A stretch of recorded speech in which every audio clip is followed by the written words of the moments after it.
Hi, everybody, and welcome back to the Fearless Artist Podcast. My name is Michelle Lynne, and today I'm here with one of my dear friends, Pieter Schoonderwoerd, who's also a colleague. Pieter, welcome. Yeah, nice to be here, Michelle. Thanks for the invite. Yeah, I'm excited to talk to you because I have learned so much from you over the last few years. We both teach entrepreneurship, and I'd love to just talk to you today about things that you've learned, things that you've seen, your take on how artists can build their own personal brands, why that's important. And yeah, I think that's the topic of today is artistic branding. And maybe you want to give us already a few ideas about your background on this, where you're coming from. Sure. So yeah, my background is like you, but at some point I switched a bit. I started with playing instruments. I started playing the saxophone and drums as a kid. Went to study drums at Conservatorium Maastricht a few years later. And then at some point, after reaching my dream of becoming a drum teacher, which I thought was one of the coolest things to become as a kid, doing that for 5 years, around, let's say, my 28th, 29th, I got sucked into the producing side of things, organizing concerts, organizing jam sessions, festivals, like awards, everything related with music. And I kind of built my freelance career in that direction, slowly working up towards becoming a venue director, a venue programmer, a board member of several cultural nonprofits. And I've been doing that basically since more or less 15 years now in a variety of roles.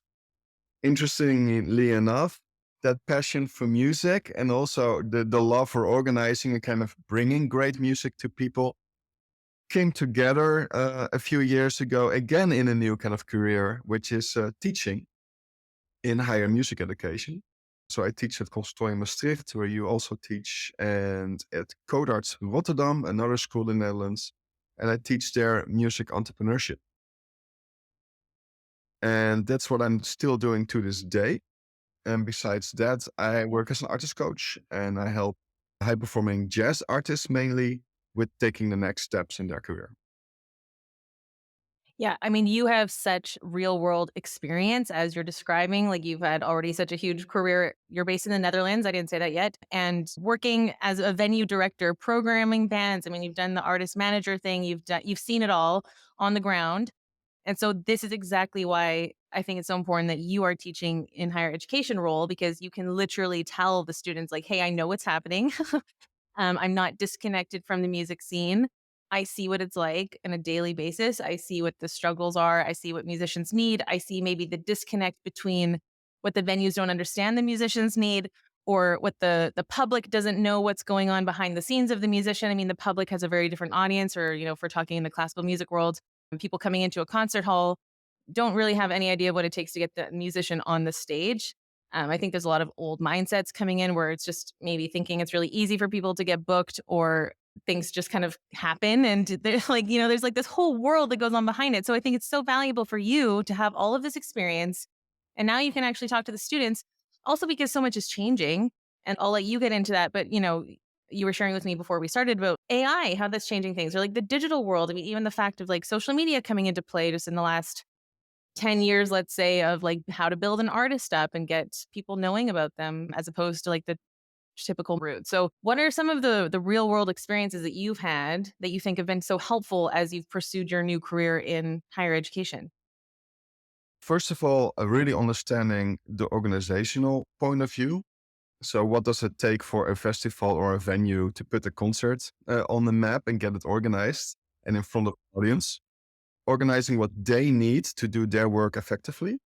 That is really helpful in preparing artists to give these people that. So, what does a journalist really need to write a good press release? What does it take for a promoter to put on a great show? What do they need from you? Is that a biography? Okay, what does this bio need for them to do their work well? What kind of photos do they need? What is a professional attitude and communication in emails and when you're at the venue? So I really like to give students and the clients I work with this kind of real life experience and share with them another point of view on this. But it really helps to also understand them, just exactly what you said. Have this empathy for I've been in your shoes, I've been on stage, I've been stressed and without any rehearsal time rushed to a stage and tried to perform. So I know their side as well.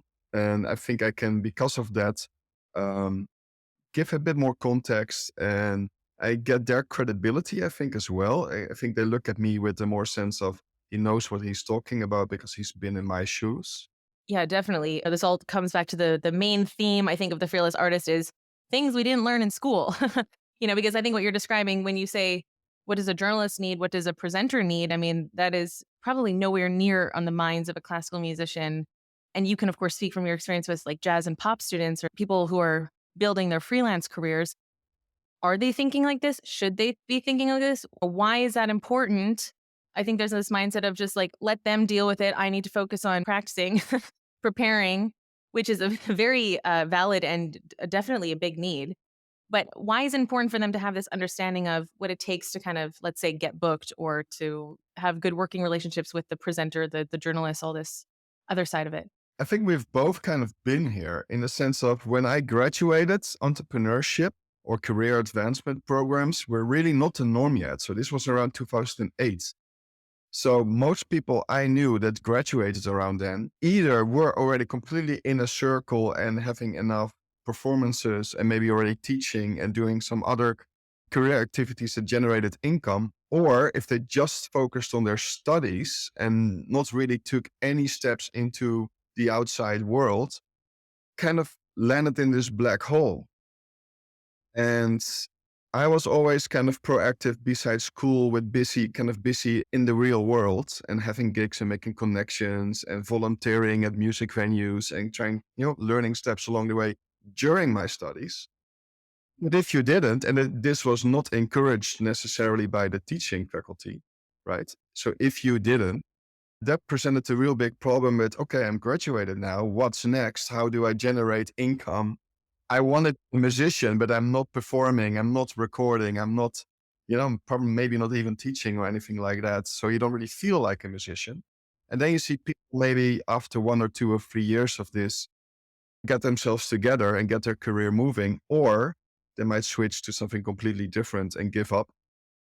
And for me, when I got the chance to actually start an entrepreneurship program in a conservatory, this was my main motivation. Like, what would I like to have learned during my music educational experience that would have better prepared me for a music career? And that was my main motivation that I said, I'm going to do this, start this program and help these artists with it. And you started the program in Maastricht, that's correct? That's correct. Yeah. Yeah, yeah, yeah. This is so awesome. I mean, I've just admired so much how you've structured the program. Maybe it's helpful to talk about the 7 pillars just to give an idea of the overview, but also one thing that always stuck out to me as your colleague in Rotterdam was that from the beginning said, we don't call them students, we call them artists. So I'd love to know just as their coach, as their teacher, how do you see your role in preparing their mindset to start to see the value of pursuing real world opportunities now, what's being drilled into them, especially from the classical point of view for all of the majority of our listeners, I think are classical musicians, like you need to practice and 8 hours a day, and that's your focus. And anything else just kind of falls by the wayside. Get into the competitions, get seen by the right people. Like, how are you shaping this next generation? Well, I'm curious about this, but I think it starts with maybe having a very narrow understanding of the possibilities a career in music offers. That there are so many paths that you can take, but when you're 18, you've probably only seen, Taylor Swift on stage, or you've been at the Concertgebouw Orchestra for a great performance and admired the musicians in it and thought, I would love to be the first to be one day on a big stage as the solo artist with my name on the bill. And that's maybe it. And maybe had a teacher and thought, oh, I might want to teach one day as well, but maybe that's not for me. And then that's the end of the list of possibilities. So I think my job in year one is to say, you are in an institution and this music institution might treat you as students, but I really encourage you to think of yourself as a young artist from day one and act on that identity. So what does an artist do? An artist composes, writes songs, practices, rehearses, collaborates with other people, tries new music, experiments. what do you want to do in year one? What makes you feel maybe a bit uncomfortable? Stretch yourself a bit within the overwhelm that's year one of being in a new institution like this. But already it's starting to take small steps from a sense of identity. Like I am a young artist, and this is what I do. So fast forwarding 10 years, let's say, like for the professional classical musicians who need this mindset now, let's say that they played the game, they followed the rules, they practiced really hard, they did the competitions, they waited for the phone to ring. How can they start to embrace this? Like, I'm a professional and I need to pursue opportunities. Like, how do we create this kind of healthy mindset of going for what they want rather than thinking that there were only 2 options for their career? I mean, what you're saying is completely true. It's like you're a soloist or you're an orchestra player. And I hear this with all of not all, the majority of my conservatory students. What do you want your career to look like? Well, I'm going to play in an orchestra. And so then, of course, we want to encourage them. If that's your route, go for it. But then we hear from clients 10 years later who are like, actually, I did that and it wasn't what I thought it was going to be. Or it's an insane amount of work and the pay's not that great. So I actually need to teach on the side. Or I wanted a family and then I don't want all my evenings to be at concerts. So how can we help shift this mindset of the entrepreneur pursuing a career that actually fit what you want? I kind of challenge people to come up with somebody that only does one thing. So usually when we think of success, we think very singular, and we expect that these artists only do one thing. When in fact, they probably record, they probably perform, they have guest performances at other orchestras, they work together with chamber music ensembles, they might give a master class left or right, a workshop left or right, maybe even take a few students. Maybe they get asked to compose for a short film and make some first steps into composition. When you start actually checking out the careers of the artists you admire, you will find out, I think in my experience, up to now 100%, that not one career is singular, but actually everybody has diverse career paths, does several activities with which they generate income. So my tip would be to kind of allow this plurality to exist, embrace that as a starting point, and then to ask yourself, what am I actually passionate about? Okay, you love performing. Okay. With what kind of projects? Are there other projects than orchestral or only chamber music or as a soloist that kind of spark the flame? What else are you interested in? What else are you good at? What kind of skills do you have or would you like to have? And slowly by kind of thinking about your passions, your interests, the skills you have, maybe what even your direct surroundings need, what people maybe in your community need, in your family need, or in the city you live at, maybe you see a void somewhere. And you can connect all these dots together and come up with something new. And that would be my kind of preaching spirit to these people. Say, like, just look inside, forget about what other people expect you to do and what their definition of success is. But focus on the real world where everybody actually does several things anyways, and allow yourself to be like those people. And then find your contribution, what kind of makes you enthusiastic. I mean, I couldn't agree more. I think once we really break down what we think other people are doing, especially with the reinforcement of social media, it's all kind of this facade of people just post the highlights, which is fair enough. Post the performance clips and post the rehearsals. But, personally, I don't post about when I have to organize the concert, the work that goes in. I think that takes a lot of people by surprise because what you're describing, the masterclasses, workshops, all of that still in a classical musician's brain falls under the category of performing. So that if you attribute success to a performance career, you're like, of course, I'm going to be playing master classes during the summer. I'm going to be invited everywhere. I'm going to be touring. This is like the dream for a lot of us, right? Because that's what we've been told also is like success means performing. But I think a lot of people are surprised about there's an organizational aspect that usually is now falling on the musicians to do. Unless you find someone to do it for you or you join an existing organization. But I've attended multiple piano festivals that are organized by the pianists. And so it's like, well, where did you learn how to run a piano festival? Like, this is a whole different skill set that we just figure out on the fly because we literally have to. Who else is going to do it? And then you got to figure out funding. So then there's grant writing. And I know that's part of what you do with your coaching clients as well. You have a whole service package for this because grant writing is a whole separate thing. And so we started including that in our curriculum as well of starting to look at how to write proper grants. But I think a lot of this is just taking people by surprise when they get into the real world. They're like, okay, I have all these ideas, I have these projects, I'd love to be performing. Oh yeah, how do I get there? So this is a great segue into artistic branding and setting yourself apart and being unique in the field, which is like your total expert area. So I'd love for you to talk to us about your introduction to becoming branding as an artist and maybe a segue for how people can start to think of themselves as a unique personal artistic brand. Sure. All right. So let's start then with branding, right? So branding is already an old word. It's been around for a long time, right? And its kind of historic roots are a bit in burning cattle and saying this cow is mine. So traditionally, a few thousand years ago already, there was mainly an ownership function for branding. This is mine. I put a stamp on it, basically, right? So if we look now a bit more into the modern day, it's so much more than a logo, right? A logo is nice to have, but it's not what branding is or is about. So, what is branding? Let's start with having two perspectives on it. First, let's say from the outside in, so from the perspective of other people.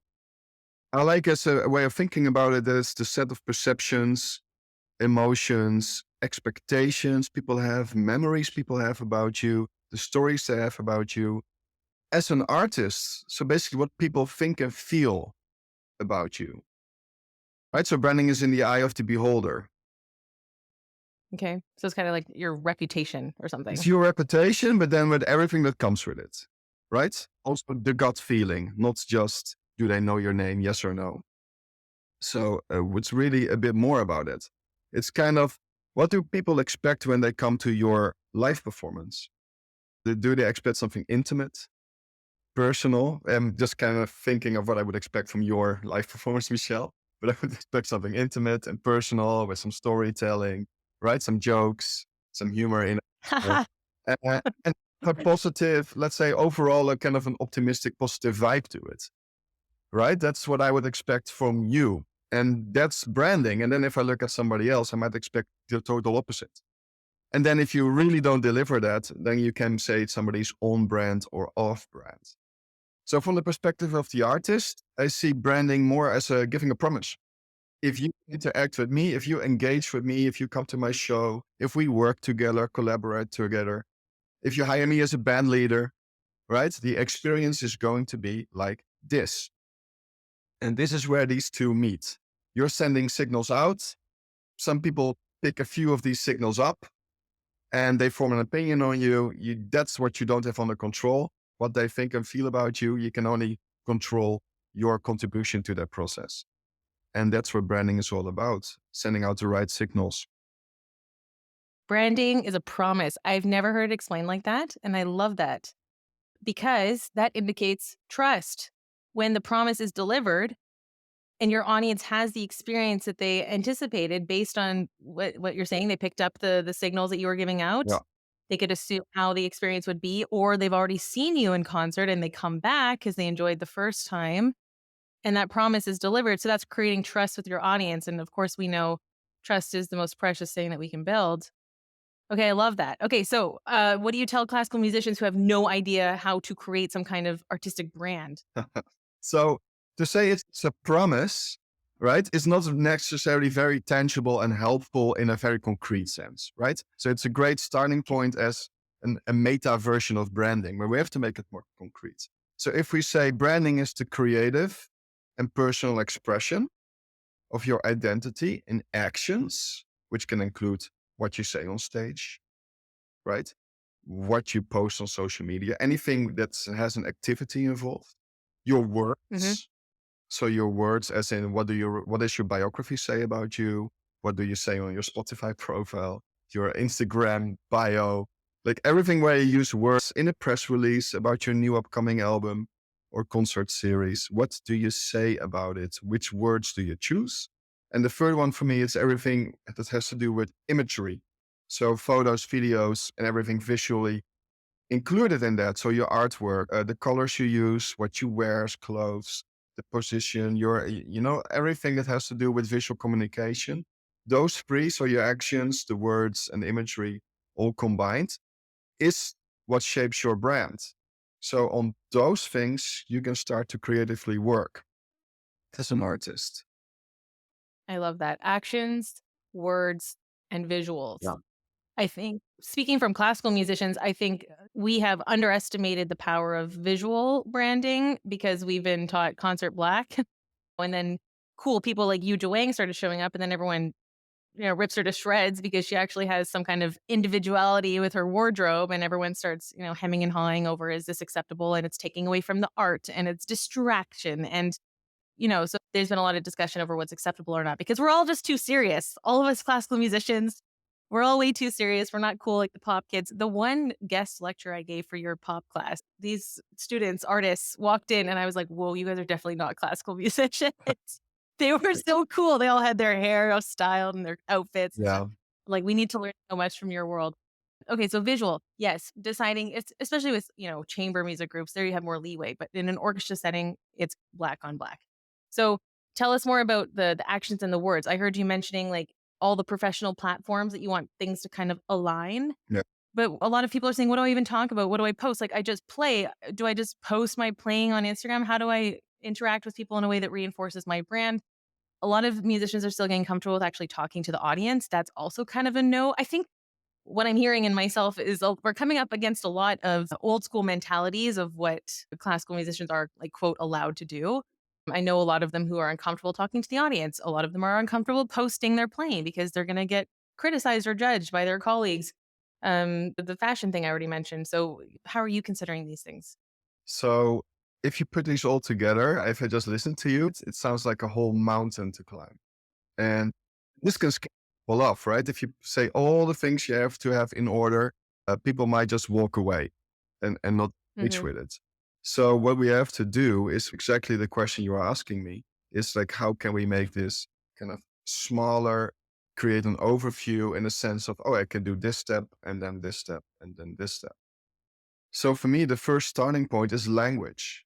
We need the words to actually express our brand. We have to understand what we are trying to say, which means we have to have certain words in our mind. So, which words describe you as an artist? So, I call this brand strategy, right? Which is just who are you? That's the Hmm. question. Hmm. That's the question we're trying to answer. So, for instance, you can do some personality tests just to Okay. get outside perspectives with an analysis on your personality, where maybe a few words in it really resonate with you. So that I use the archetype tests for this, which is a theory Yes. by Carl Jung, a psychologist that you can look up. Yeah, we're going to put the link to that in the show notes because it's a really helpful quiz. Maybe you can explain what an archetype is for those who don't know. Yeah. So it comes from a psychology that says that around the world, no matter if you are, let's say, in China or the Netherlands, there are 12 universal personality types. I can name a few from them, but let's imagine the everyman or every woman, right? That is kind of like a Ray Chan, like approachable, accessible. Ed Sheeran, you just feel like you could sit next to this person in a bar and have a conversation. Mhm. That's archetype. I think we can all think of somebody, regardless of genre, that embodies that kind of approachable archetype. He also has the rebel. So you can think Bob Dylan, right? Somebody, People who go yeah, the go grain. against Yeah. the grain, that always find their way of doing it and always have this kind of controversial, rebellious, anti kind of way of branding themselves, which is used a lot by a lot of people, right? Another one could be the ruler, Queen Bee, right? She just came out with her new album yesterday, I think, so that's pretty exciting. Who has this kind of royal, really kind of I'm the leader, I'm in charge kind of mindset. In jazz, it would be, for instance, Christian Scott, who embodies it as well. These kind of examples. So you can look up archetypes or different personality types if you want, like the DISC test or other test, with the sole purpose of you don't have to agree fully with the outcome. It's more about can you find some words in it that actually really describe you well? So it's just experiments that you're doing. You can also ask your friends, which words would you use to describe me? What words would you use to describe my sound, of my way of performing, the way you're around me? Just the same thing, right? So it can be tests, it can be family and friends, just to find the words. Then what I usually do is to think about your values, your principles. So what do you stand for? What truly matters to you? Then with already these two, so if you would have your archetype or if you would have your core values, kind of look at your bio as a starting point and just say, right now you say you are a classical composer. And I would ask you, can you put one word in front of classical composer? Is that an adventurous classical composer, a rebellious, a contemplative, an intuitive, an energetic?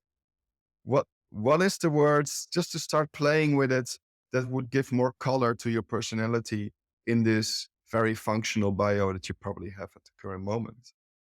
And then we can start playing with language. You find the words and then you start playing with them. How can I integrate the meaning of these words or the concrete word itself into text? How can I play with it? And your bio is the perfect playground for that.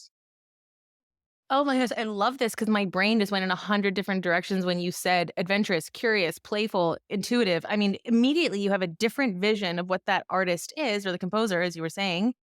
And how much more can you then, as you're saying, try things out and say, does this fit me or not? Does this feel authentic to me or not? And if we're talking about helping musicians create an authentic brand, because a lot of them don't want to come off as this fake diva, got it all together, everything's perfect, here's the facade. It's like, no, I want to be real and I want to have a real connection with my audiences and I want to play real music. Who am I? I mean, these are deep questions, but when you present it like this, do a personality type test, talk to your friends, pick 3 to 5 words. I've heard you teach this before. This is what people can remember about you on average. Let's say a public, Yeah. as a public figure, 3 to 5 things. Of course, your best friends know you better. And then you kind of stick with those 3 things and create your image around these authentic pieces of you. So it's not fake. It's not this image of you. I think that's where a lot of people might get afraid of these kind of discussions because they think, oh, I don't want to be this like Yeah. Hollywood fake person. And we see it all the time on Insta. That's the other problem is that this negative messaging is reinforced to us all the time. And unfortunately, that content is the kind of content that performs really well on socials. The staged things are like only the highlight reel. So then people think, well, I definitely don't want to be that. So then I don't know what to do. So I won't say anything. And they kind of pendulum swing to the other side, which is really unfortunate because, then they don't have any room to express themselves. So I love that. That's a really great starting point. So once people start playing around and the bio, I mean, that is a whole can of worms that you're bringing up because the average classical musician, it reads, so and so started at 5 years old and played this competition and won this and studied with these teachers and, says nothing about them personally. So, what's your advice for a classical musician who's basically nervous or apprehensive to kind of stick their neck out and be one of the first to present themselves in a more unique, creative way? Yeah. So it depends on what your goal is. And I see a bio also as a creative opportunity to kind of express your personality and to forge kind of connections with people. And these connections can be programmers, these connections can be journalists, can be potential fans, and kind of realizing that all these people need something more than just your list of achievements and chronological career overview. Maybe a fan would like to know, why did you start making music? What draw you to it? You know? Or Mhm. what are you trying to express or what influences or inspires you? And maybe a journalist wants to know what's currently happening in society. Is there any way your art kind of reflects that or is interacting with that? What's the story behind it? Everybody has different needs and is looking for different things. So you write this bio not to kind of meet a norm that's been culturally constructed, but actually I would say falsely constructed in that sense because it doesn't give the people that read your bio what they need. Instead, just focus on I am writing this for other people to either do their work as a journalist or a programmer or a marketeer, right? Or as somebody who's interested in you and just wants to know more about you. You're making a really good point about something you've taught on before, which is different tailored versions of your bio based on the audience. So if you're bringing fans onto your website, they don't need that full bio Now, that tells them, which awards. One of the first things I learned when I moved to Europe, so I didn't do the big competition circuit, but I did do one competition in Quebec where I studied that was quite significant and I did well in it. And for me, that was like a really big deal. And then I moved to Europe and I realized nobody had any idea what this competition was, what it meant, or that I had done something with it. Nobody understood. To them, it could have been like just one of the Chopin competition level competition. So then I realized, wow, all of that for nothing in a sense, because we attribute so much significance to things that don't have that, as you already said, a branding is in the eye of the beholder. If the audience doesn't understand, it literally doesn't help build their connection to you, unless it is one of the top competitions like Chopin or something like that. That's really interesting to have the bio tailored to what the audience wants. So you're saying a classical musician can start to discover their core values, insert them into the bio, create a bio based on their goals, who they're trying to reach. That brings it to an audience. Do you think that there should be more of a shift of them looking to reach an audience directly rather than relying on the concert series that booked them or the concert hall? Or, what's your take on that? Yeah, there's something to say for both because both should do this, of course. I mean, organizers have the responsibility, often they get subsidy for this as well, to do audience development and also to develop young artists and already recognized artists. So it's also the job as an organizer to do marketing and promotion. It is. But it's not only about selling tickets or about having 1,000 likes on your Instagram. This building a fan base, if the word fan or fan base doesn't work for you as a musician, maybe you can think of the word community or find a different word, your public, your audience, your friends, whatever you want to call them. But- Building an audience that fits more into the stereotype classical world, I think. Yeah. Right? And just see it more as a way to communicate with people, as a way to build relationships with people. And that's what it's about. Because if you want people to actually care about you and come to a concert, it would really help the organizer if you have already connections with people and people feel loyal to you and are interested in what you want to do and want to see you perform. Then it's just a win-win for both, right? Yeah. Well, and for as an organizer, I really take this sometimes into the account, and I think like, oh, I like both artists equally. Artistically, the quality is similar. There's no discussion. Which one do I take? And then sometimes you do look at their socials and you see who has more of a reputation in the Netherlands, has more of a fan base in the Netherlands. Then I go for that one, although both of their artistic quality is equal. So it plays a role as an That's organizer. amazing. Yeah, that's a message I wish every classical musician could hear. We are just so drilled into us, you need to practice and be really good, and then it'll be okay. But more and more, it's like, well, there's a lot of really good musicians. So, how can you define yourself, set yourself apart? And if you have a unique artistic brand, if you have a direct connection to your audience, if you have people who will come rather than choosing a different concert or sitting at home watching Netflix that night. They want to hear you. They're going to bring their friends. That is all leverage that you can use to get more concerts, get more performances if that's your goal. Yeah, it's true. Yeah, it really helps and makes a difference. So you teach a minor at Codarts on branding. And I know that some of your students have turned in unique artistic brands that kind of blew you away. I'd love to hear if there was some memorable student that popped out to you and what result do you think that will bring them or benefits that you see? Yeah, so it's the minor branding at Codarts. It's a 16-week long branding course, 2 hours per week. And every week there's a theoretical concept. So like the archetypes, for instance, we talked about, or the core values. And then some exercises related to that. And then with the goal to every time for the brand book, deliver something concrete that should be part of a brand book. So for instance, a biography that's really branded and completely fits you and your audience. And that brand book consists of all these pillars. Do you have press photos? What are your house style colors? What is your music description or your repertoire description? All these kind of questions are really concretely answered in it so that you can give it to a graphic designer or a record label or a publisher or a photographer and just say, this is who I am. Read it, check it out, let's work together. And they can do a better job because they understand you deeper than just reading the superficial achievement bio that you wrote 5 years ago. So the brand book is really, let's say, an instrument for that. It's like a deep dive into yourself and you have to visualize it. Okay, so if students have it, it's amazing what can happen. So, for instance, I was working with an artist, a singer-songwriter. She took the brand book to a major label a records discussion. So she was invited by a major label for potential collaboration, signing by them. And she brought this whole brand book. And the label was so impressed. Was like, wow, you really know who you are. You got it all figured out. You have everything already styled. This will save us so much work and investment. And she got signed because she did work and could also really say, this is who I am, and avoid maybe a bit of common archetypical, let's say, oh, you're the girl next door, or you are a very sexy artist, and this is how we're going to brand you. She could already voice her humanity better, her artistic vision better, and also avoid these kind of traps that can happen with record labels as well when they go really commercial. What that is so encouraging to hear that gave her that leverage, and also, I really like what you're saying about them not having to force her into a box Yeah. because she came already with, "No, like, I know who I am as an artist. This is what I bring to the table. Does it fit this label or not?" They said, "Yes." That's amazing. I've other students that got endorsements, you know, from I don't know, Taylor Guitar, from great brands.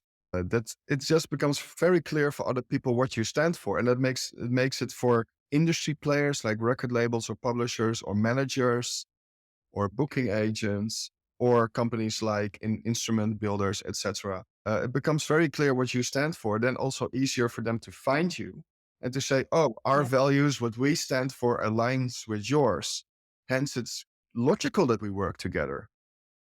If you right. don't say all those things, and if your branding is very generic, like everybody else, then why would they approach you? Why would you be a match for them? So I see just opportunities open up with everybody that does these things because you become more clear for everybody else, and they will find you instead of you just sending emails to everybody. I have another perfect example of one of your students, Stella Hont, piano player at Code Arts. You've worked extensively with her, I think, one-on-one coaching, and she recently did our workshop at the Fearless Artist, How to Build a Fan Base, and took it seriously. And she started posting on-brand content consistently.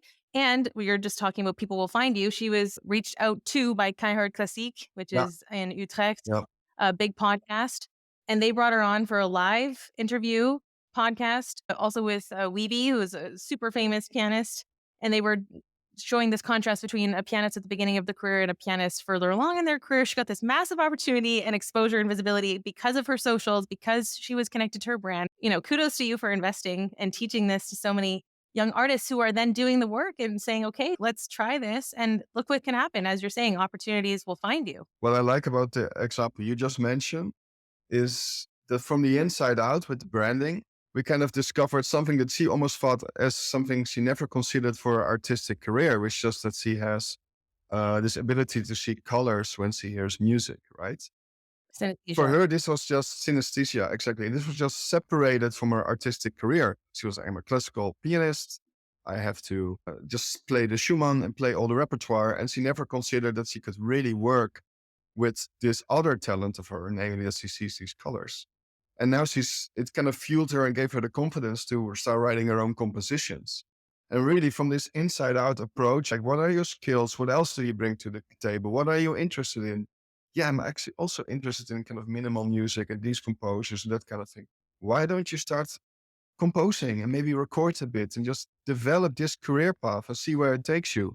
And now we're 2 years later and she's been on national Dutch television several times, on Dutch radio several times.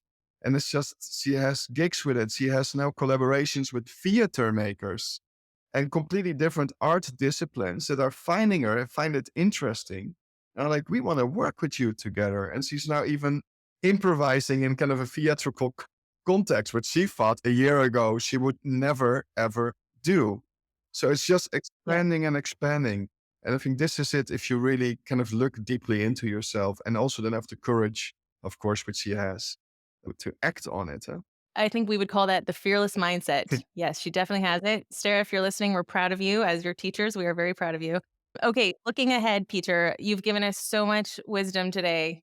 I'm astonished. I'm like super inspired by this. I need to run and go redo my bio. And I love what you shared about core values. One of the best tips I think you gave today is asking a friend how they perceive you. And you just did that for me a few minutes ago. Of, you know, you've attended a live show and you gave me your perception. That just reinforces to me how I'm coming across on stage, and to continue to choose those actions, as you said, actions, words, and visuals to reinforce that brand that I've chosen for myself. So any artist listening, you know, ask your friends, What are the people saying to you when you walk off stage? What is their perception of your performance? And that is how you can start to get these glimpses or hints of your artistic brand that you can then pursue and develop. And then, of course, you want to create a content strategy about that, which is what will help you do with the Fearless Artist. So, yeah, Pieter, give us like looking ahead. How can people embrace this and run with it? Okay. So looking ahead, I just really hope that everybody listening to this kind of starts to see art and everything business or entrepreneurship or branding related as part of the same thing. Both require you to be personal, both require you to be creative, to express yourself in it. And to build deep connections, you can do that with your art and you can do that through communication with people through different means, such as your marketing or social media or newsletters or emails that you send. So start to kind of merge these things. I notice a lot of people have them separate. There's a box around art and there's a box around business, when literally both can be very personal and creative. So that would be my first one. Try to really humanize it and make it creative, everything you do, not just your playing. That's my first pitch. Uh, I think if you can do that and infuse everything you do with more of you, that's really branding. I love that. Would you even say that you would call it your art as a business? I think you should run with that. That would be a great name. Yeah, should I run with that? Okay. That's what Pieter named our class at Conservatoire Maastricht, which I now proudly teach the classical students. This week, we're wrapping up communication and talking about some great fundraising tips. So, Pieter, I think everybody listening needs to book a one on one with you because what you just gave us was so insanely valuable. So, how can we find you? How can we follow you? How can we get coached by you? So you can find me on yourjazzcareer.com. So yourjazzcareer.com. You can send me an email there if you want. I also have my telephone contact there. So just reach out if you're interested in working together. I do several packages around branding or kind of reaching other career strategy points. So like a recording or fundraising, as Michelle already mentioned before. So yeah, just reach out and we'll take it from there. And you also have an ebook about how to write a biography, which I think would be helpful for a lot of people. So that's on your website, yourjazzcareer.com. Correct. Perfect. Thank you so much for your time today. It's been so inspiring to have you. You are always such a ball of wisdom for me personally. So I really appreciate it.